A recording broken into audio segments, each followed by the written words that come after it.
Halo sahabat semua, pernahkah kita merenung bagaimana kehidupan kita terbentuk bukan hanya oleh keluarga, tetapi juga oleh siapa teman-teman kita?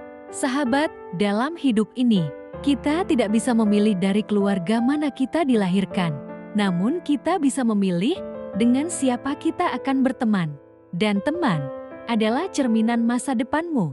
Rasulullah bersabda, seseorang itu tergantung agama temannya.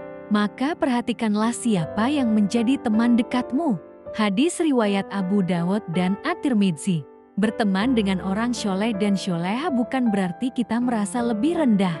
Bukan pula karena mereka sempurna, tapi karena mereka mampu mengajak kita mendekat kepada Tuhan, mengingatkan saat kita lalai, menasihati saat kita salah, dan menguatkan saat kita hampir menyerah. Teman yang syoleh tidak hanya hadir di waktu senang. Mereka hadir saat kita sedang jauh dari kebaikan, dan dengan lembut menarik tangan kita, agar kembali ke jalan yang diridhoi Tuhan. Mereka bukan yang hanya mengajak nongkrong atau tertawa bersama, tapi juga mengajak syalat berjamaah, mengajak hadir ke majelis ilmu, mengajak untuk lebih baik dari hari ke hari. Coba kita renungkan, jika hari ini kita dikelilingi teman yang sibuk dengan dunia, lalu siapa yang akan mengingatkan kita tentang akhirat? Jika hari ini kita lebih sering mendengar ajakan untuk foya-foya, lalu kapan kita akan diajak untuk taat dan bertakwa? Teman-teman yang baik adalah rezeki dari Tuhan, karena lewat merekalah kita bisa lebih dekat dengan surga.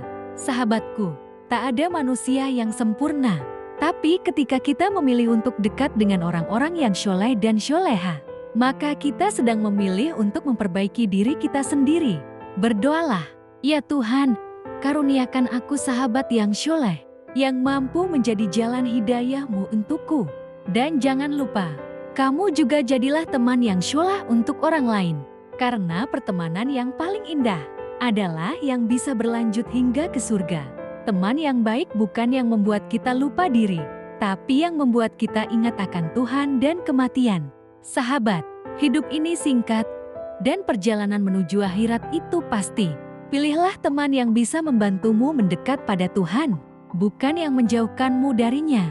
Karena sahabat sejati bukan yang hanya menemanimu di dunia, tapi yang ingin bersamamu hingga ke surga. Jika video ini bermanfaat, jangan lupa like, share, dan subscribe channel ini agar semakin banyak orang yang terinspirasi untuk memilih teman yang syoleh dan syoleha. Sampai jumpa di video selanjutnya.